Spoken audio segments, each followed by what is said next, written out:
Bienvenidos a Pensamientos Críticos aquí en Ecuador TV. Ya tenemos la presencia del señor fiscal general de la Nación, el doctor Galo Chiriboga, con quien vamos a hablar de varios temas. Y el primer tema tiene que ver con la valija diplomática. Señor fiscal, muy buenos días, gracias por haber aceptado nuestra invitación. El tema de la valija diplomática es un caso cerrado. Para algunos es un caso que se le puso un descanse en paz y se libera a funcionarios de la Cancillería para no ahondar en una crisis de carácter político incluso. Señor fiscal. Gracias, muy buenos días. Evidentemente nunca se cerró el caso. La Fiscalía General varias veces lo repitió de que el caso estaba cerrado en Italia, porque ahí había una sentencia. Sin embargo, decíamos que en Ecuador seguíamos investigando el asunto y nos ha llevado tiempo, sí, así es, pero el resultado del tiempo es precisamente que tenemos hoy unos elementos de convicción muy fuertes que gracias a una asistencia penal internacional solicitada por la Fiscalía General del Estado a la República Italiana, hoy nos ha dado los resultados que pudimos presentar la semana pasada ante los jueces. Elementos de convicción que demuestran lo que la palabra del funcionario público del Estado ecuatoriano es la que no se puede debilitar. Se dijo que la valija no, primero, se dijo que no había de los elementos que se investigaron ninguna situación que permita imputar la comisión o la relación con la comisión de este delito con gente de la Cancillería. Se tomó versiones a una gran cantidad de funcionarios de la Cancillería, se revisó computadoras de la Cancillería, la posición del canciller Patiño, que la reconozco públicamente, fue de abierta cooperación con la Fiscalía, como evidentemente no puede ser. Y eso es lo que hemos llevado ante los jueces para decir que la valija fue contaminada fuera de la Cancillería.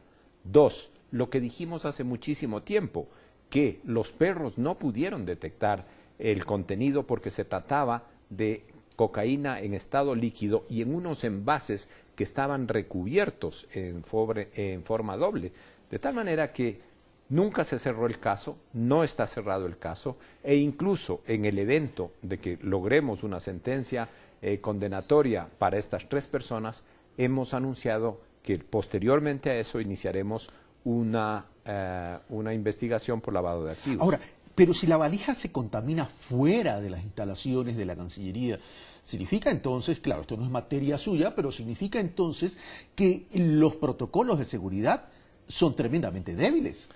A ver, los protocolos de seguridad son protocolos que se establecieron presumiendo la buena fe de las personas que operan las valijas diplomáticas, ¿no?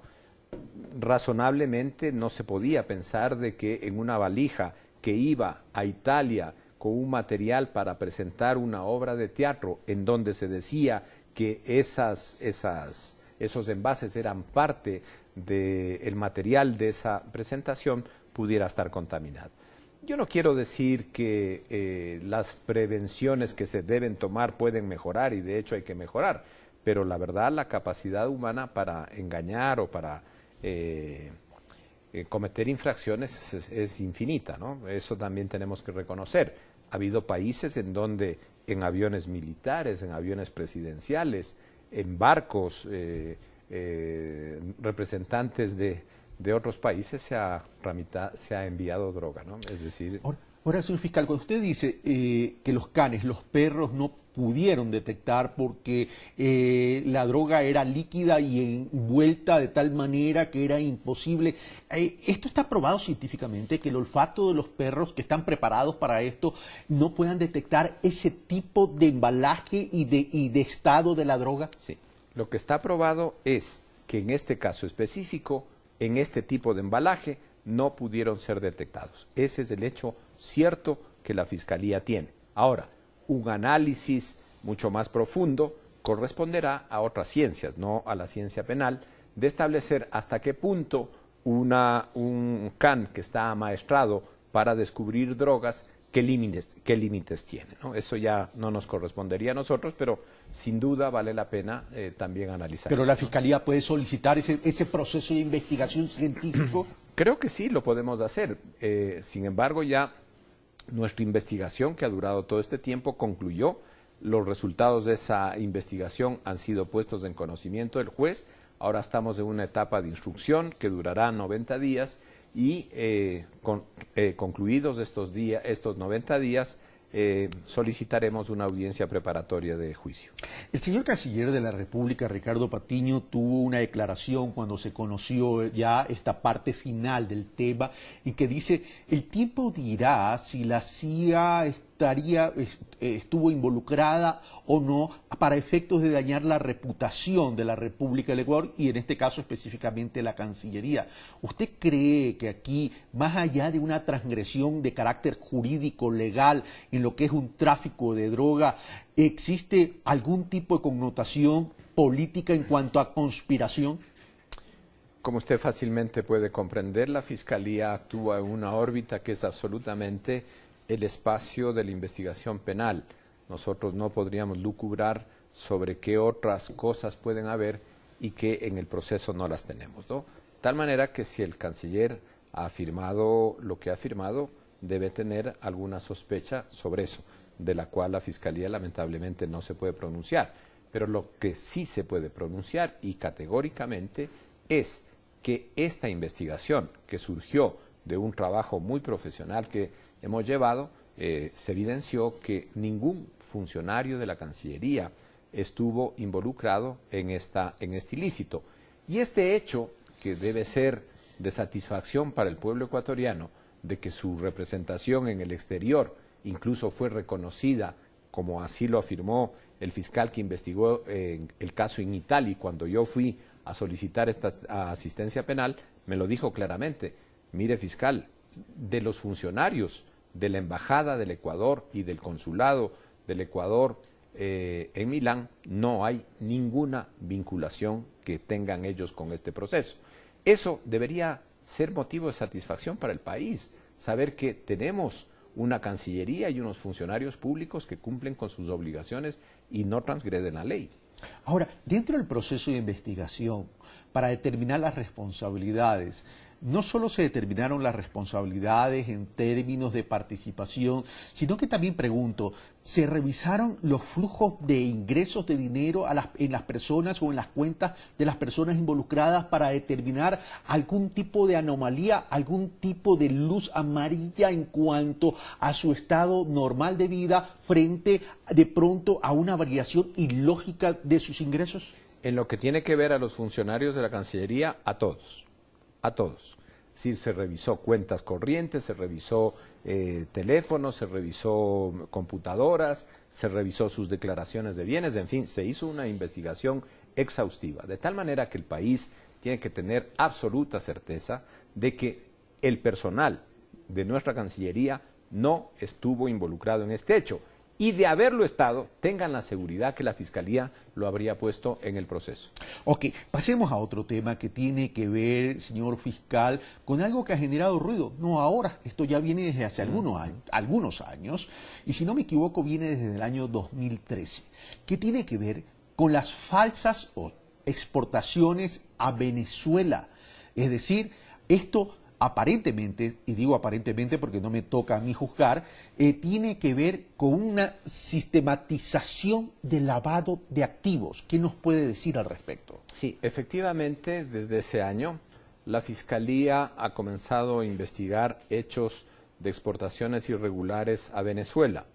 Hemos iniciado varias indagaciones, unas ya están en instrucción, que tuvieron correlatos como lo que ocurrió en el Banco Territorial de Guayaquil, en donde se evidenció que grupos que estuvieron vinculados a estas operaciones irregulares a Venezuela lavaron el dinero en ese banco.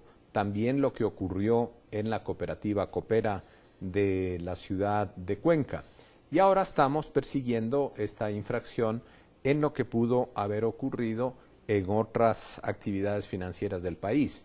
Estamos trabajando en ello, es un trabajo permanente, tenemos un equipo sólido que está integrado por el Banco Central del Ecuador, la Superintendencia de Bancos, el SRI, las aduanas, la UAF, la Fiscalía y la policía en este campo. Y por lo tanto hemos hecho un trabajo interinstitucional muy fuerte que nos permite ir avanzando con las evidencias que cada vez encontramos. A ver, pero vamos por partes, señor fiscal. A ver, para que nuestros amigos televidentes comprendan la dimensión de este tema, esto aparentemente se dio en una relación de exportaciones ecuatorianas hacia Venezuela a través del sistema de compensación llamado Sucre. Es decir, se exportaba productos aparentemente del Ecuador a Venezuela y desde Venezuela enviaban dinero. El tema es, aquí no guardaba relación entre la cantidad exportable hacia Venezuela y los dineros recibidos. Es decir, los dineros recibidos eran en exceso superiores a lo que recibían vía exportación. No guardaban relación. La pregunta es la siguiente. Aquí están fallando controles en el Ecuador y en Venezuela. ¿Hay algún tipo de acción binacional que se está haciendo para poder detectar responsabilidades y la dimensión de estos hechos? Cuando se presentó la primera investigación sobre esto, hicimos una visita a la Fiscalía General de Venezuela. La señora fiscal tuvo la gentileza de recibir al gerente del Banco Central, si mal no recuerdo, al director de las aduanas, un representante del SRI, fuimos con alguien de la UAF y estuvo el fiscal general. La fiscal nos recibió una noche que llegamos, que habíamos pedido cita, y al siguiente día puso a todo su equipo para que procese las informaciones que habíamos llevado. De hecho, Venezuela está investigando estas exportaciones. Y usted lo ha dicho bien, y disculpe que yo no fui preciso. Por ejemplo, tenemos exportaciones, o sea, llegaron dineros por aproximadamente 128, 130 millones. Le ruego tener generosidad en la imprecisión de las cifras, pero para que usted vea el volumen y sobre todo los televidentes. Sin embargo, llegaron dineros por 128, 130 millones de dólares, pero los costos que las empresas demostraban sobre los supuestos, exactamente, sobre los supuestos materiales que habían enviado a Venezuela, llegaban apenas a 3 millones de dólares. O sea, era algo ridículo. Pero obvio, pues si no hay negocio en el mundo que usted exporte o venda un producto en 150 millones y a cambio usted solo pueda demostrar 3 millones de costos. Es financieramente, contablemente y productivamente imposible. No hay ningún equilibrio financiero que resista ese análisis. Para ser exacto, la cifra es 135 millones de dólares. Ahora, si se habla de que la tipificación sería el lavado de activos, la pregunta es, ¿ese lavado de activos se da en Ecuador o simplemente Ecuador es un país de tránsito para luego sacar ese dinero a paraísos fiscales, señor fiscal? En opinión de la Fiscalía, es un delito de lavado de activos que se produce en Ecuador. Y además de haber podido determinar estos desbalances financieros, económicos entre las exportaciones y el valor pagado, ¿se ha detectado en dónde está invertido ese dinero? ¿Se ha podido identificar para proceder a las incautaciones correspondientes? Estamos trabajando eso, obviamente por razones legales no lo puedo informar, pero el hecho cierto es lo siguiente, ¿no? Ese dinero que llegó, esos 135 millones de dólares, llegaron y estuvieron en el país menos de 72 horas y fueron reexportados a países como Estados Unidos, Venezuela mismo y otros paraísos fiscales. De tal manera que en opinión de la Fiscalía, presumimos que hay una grave violación, en este caso, a la ley de lavado de activos, ¿no? Ahora, ¿cuántas empresas estarían involucradas en este tema? Porque, vamos, estamos hablando de 135 millones de dólares. Las respuestas son muchas. Son muchas. Es decir, no podemos identificar, evidentemente, todavía esto está en el proceso. Ahora, esto ha prendido alertas. Es decir, se ha identificado un ilícito del cual se está investigando y está en pleno proceso.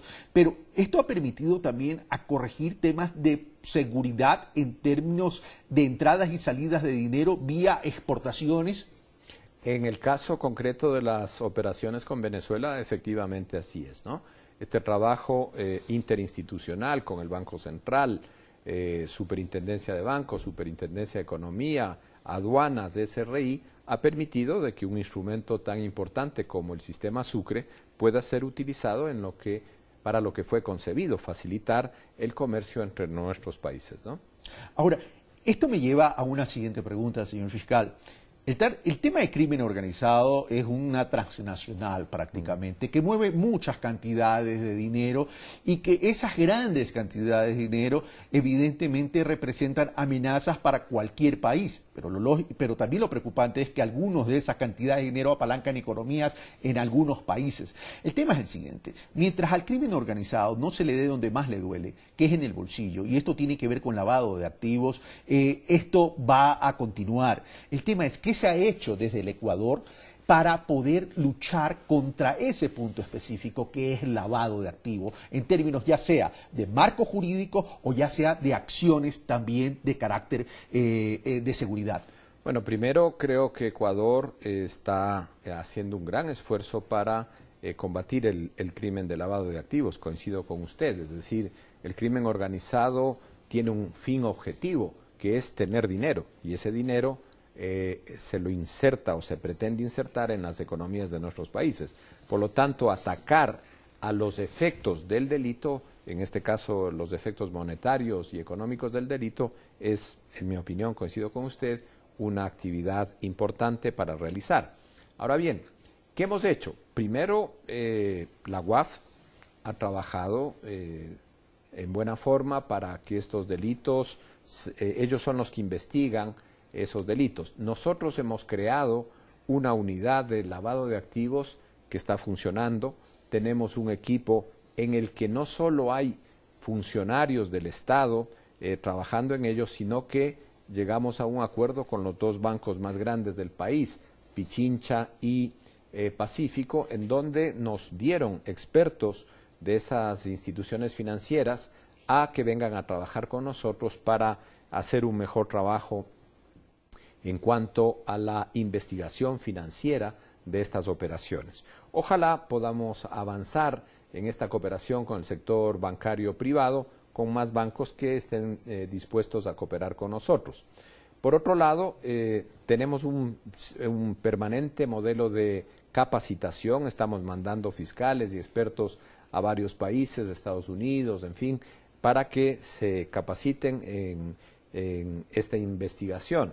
Y finalmente, creemos que la lucha contra el lavado de activos es una lucha que no solo involucra a la Fiscalía, sino que requiere la cooperación de otros sectores y fundamentalmente no solo del sector bancario, sino también de otras actividades que regula la Superintendencia de Compañías, que por cierto, la Superintendencia de Compañías también nos ha ayudado en forma muy importante. Y yo le agregaría algo más, señor fiscal. No solamente debe involucrar al Ecuador como tal, porque siendo un negocio transnacional, mal llamado negocio, por cierto, pero siendo un tema transnacional, esto tiene que ser un tema que lo abarque la región, es decir, que lo abarque todos los países y sobre todo los de la región. En ese sentido, ¿la Fiscalía ha tenido algún tipo de iniciativa ante UNASUR, por ejemplo, ante la CELAC, como para poder derivar en una corte específica para tratar estos temas?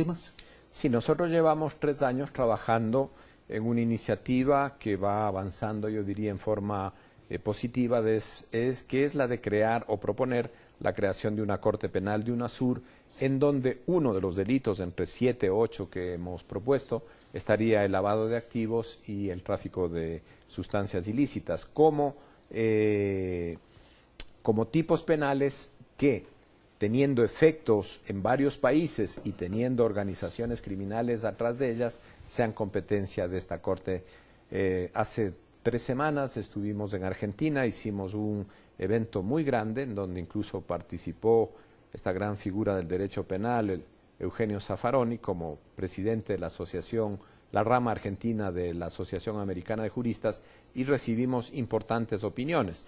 También ya hemos recibido opiniones en un evento que hicimos en Colombia y aspiramos a seguir extendiendo estos debates que los hacemos a través de nuestras embajadas con personalidades jurídicas del mundo penal de nuestros países, precisamente para preparar un borrador lo suficientemente sólido en lo técnico, en lo jurídico, y sin duda permita que a posteriori con este borrador la Cancillería ecuatoriana haga su trabajo político y diplomático. Ojalá que UNASUR se ponga las pilas en esto, porque realmente mientras esto no se lo trate de forma regional, difícilmente se va a poder combatir. Ahora, vamos a otro tema. Me quedan 2 temas, me quedan 5 minutos en total, señor fiscal.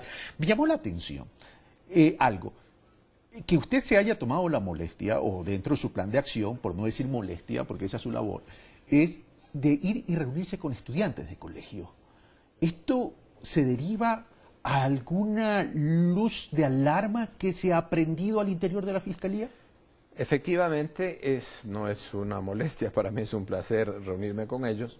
El tema es el siguiente: nuestras estadísticas establecen que tanto las víctimas de los delitos como muchas veces los sujetos activos de esos delitos están en los jóvenes, ¿no? De tal manera que la semana pasada que estuvimos en Macas, me reuní con los presidentes de los consejos estudiantiles de los principales colegios de Macas para conversar con ellos cómo verían ellos, qué sugieren a la Fiscalía, qué podemos hacer, cómo podemos relacionarnos de mejor manera, cómo sería un medio por el cual ellos conozcan lo que nosotros hacemos. Y fue muy interesante. Realmente los comentarios que recibimos de ellos fueron importantísimos.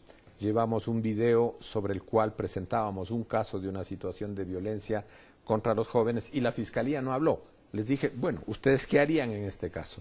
Y realmente las conclusiones que obtuvimos de ellos fueron realmente importantes. ¿Esto se va a replicar en el territorio? Queremos hacerlo, sí. La Fiscalía generalmente sale a los territorios promocionando la información que sobre la situación delictual del país y en cada región se presenta.